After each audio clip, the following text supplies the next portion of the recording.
In this constitutional amendment and fundamental right series, I have spoken about the first constitutional amendment, the judgments which led to the first constitutional amendment, the challenge to the first constitutional amendment in the judgment of Shankari Prasad, the fourth constitutional amendment, the 17th constitutional amendment, also the judgment of Sajjan Singh and the subsequent judgment of I.C. Golaknath versus Union of India, where the Supreme Court held that the Parliament did not have the power to amend the Fundamental Rights Chapter 3 of the Constitution, as the word law would include a constitutional amendment under Article 13. Subsequently, the major developments of constitutional law were seen in the judgment of R.C. Cooper versus Union of India, also known as the bank nationalization case, which I have dealt in my earlier video.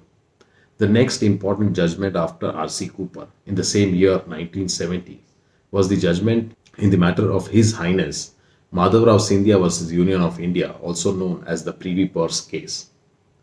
The abolition of Privy Purse by a presidential order was challenged before the Supreme Court by the princes under Article 32 of the Constitution for enforcement of their fundamental rights. This is a very important judgment of the Supreme Court where 11 judges decided this important question with regards to the abolition of Privy Purse and the power of the President to pass a presidential order under Article 366 Clause 22 of the Constitution.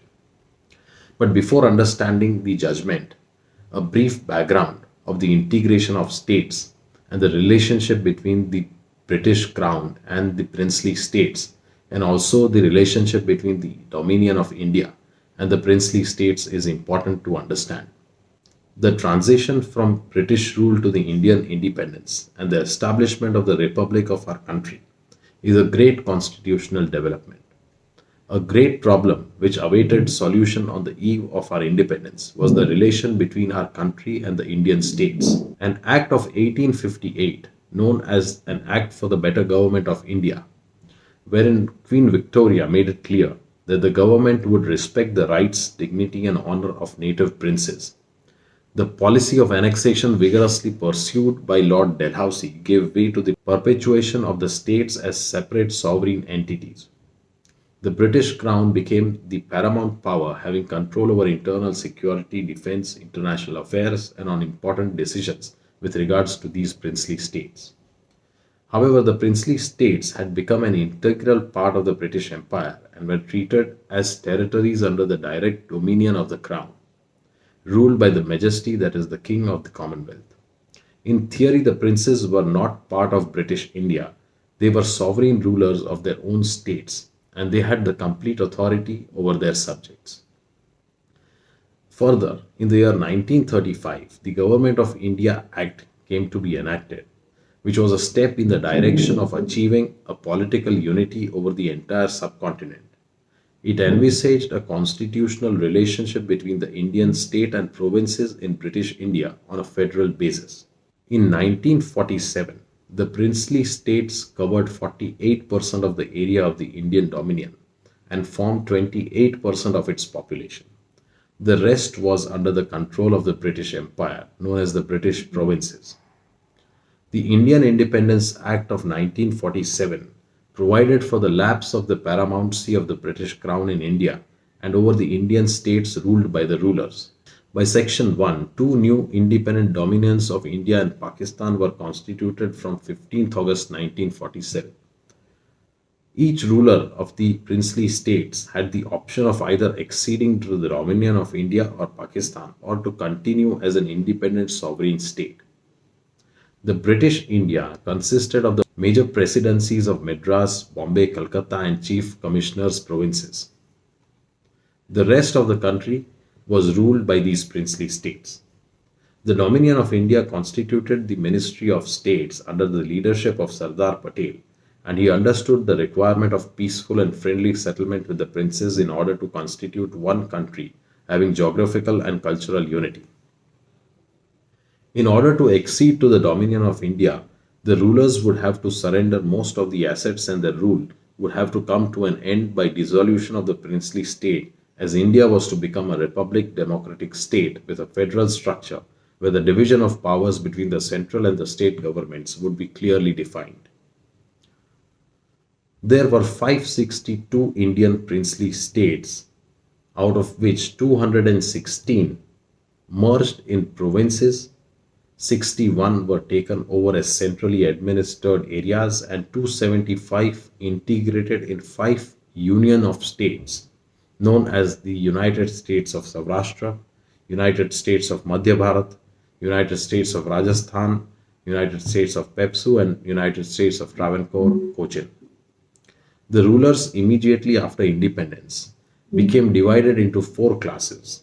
A. Those who had signed instruments of accession, those who had signed instruments of merger, those who had formed themselves into unions and the unions had signed instruments of accession, 5 union of states known as the United States of Kathiawar, United States of Madhya Bharat, United States of Rajasthan, Pepsu, and United States of Travancore, Cochin, and Hyderabad, Mysore, and Jammu and Kashmir, which at that point had not merged, but subsequently, when the constitution came into force, they too became part of the Union of India on a later date. The merger agreements were entered into by majority of the rulers with the dominion of India.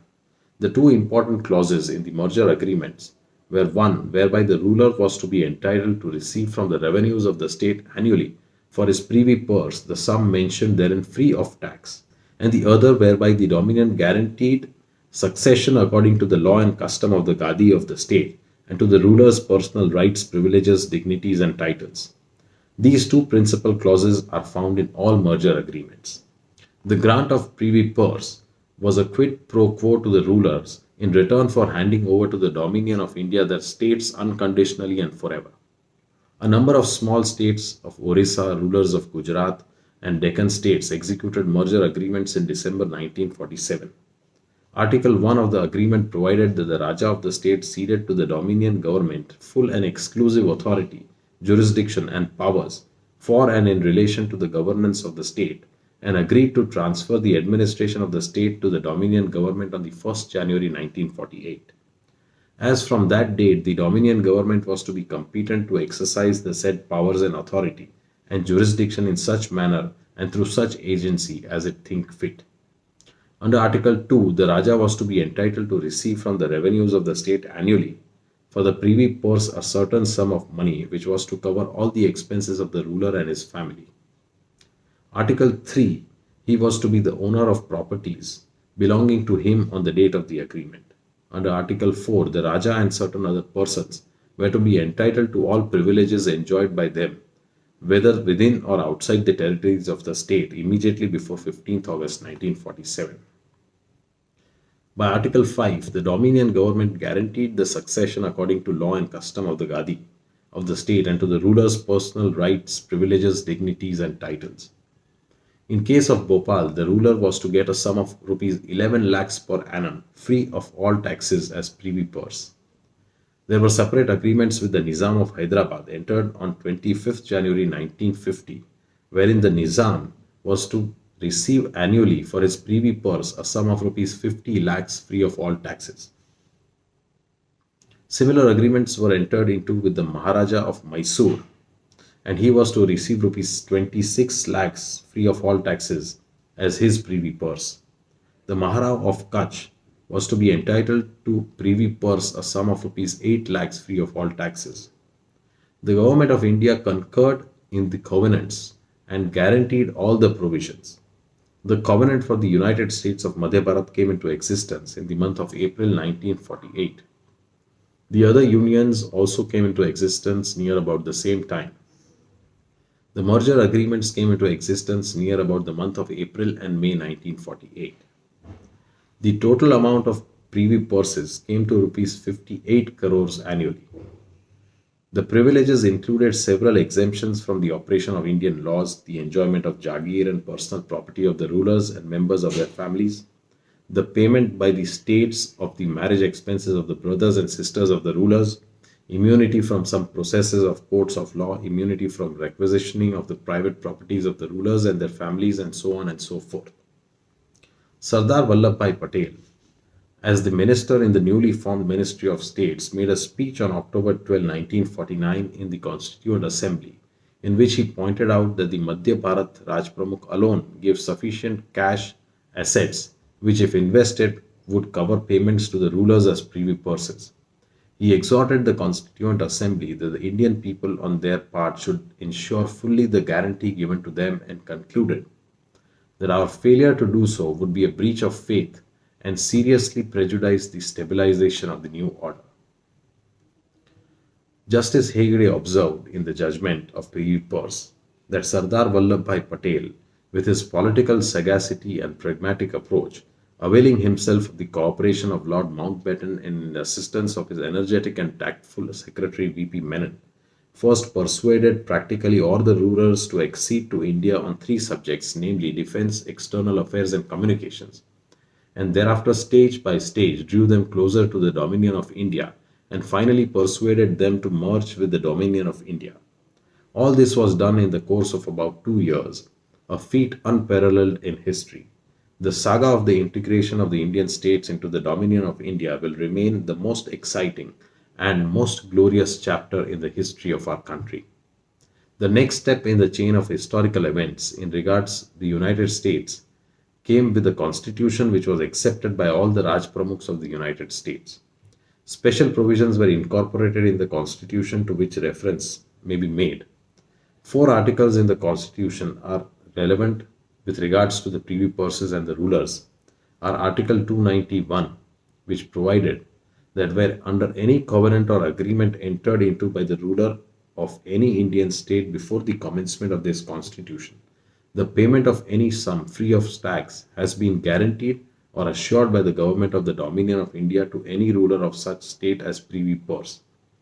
Such sums shall be charged on and paid out of the consolidated funds of India, and the sum so paid to any ruler shall be exempt from all taxes on income. So this was a constitutional guarantee, a solemn guarantee given by the people of India to these rulers at the time of the commencement of the constitution. Article 362 and 363 are also relevant. But with regards to the constitutional guarantee which was given under Article 291, the sum of privy purse was to be paid out of the consolidated fund of India, and the said sum was charged upon the said consolidated fund. There was a solemn guarantee under the constitution which was enshrined in Article 291, and therefore these rulers were paid the privy purses in accordance with the covenants of accession or merger which were entered at the time of India gaining independence and before the commencement of the constitution. Now in 1970, important events occur when the government attempts to abolish the privy purses. What happens and how the abolishment of privy purses was done, I will deal with in my next video, and also deal with the judgment of the Supreme Court which set aside the presidential order abolishing the privy purses, and how the government thereafter, by way of a constitutional amendment, again deleted the said provisions. Thank you for watching this video.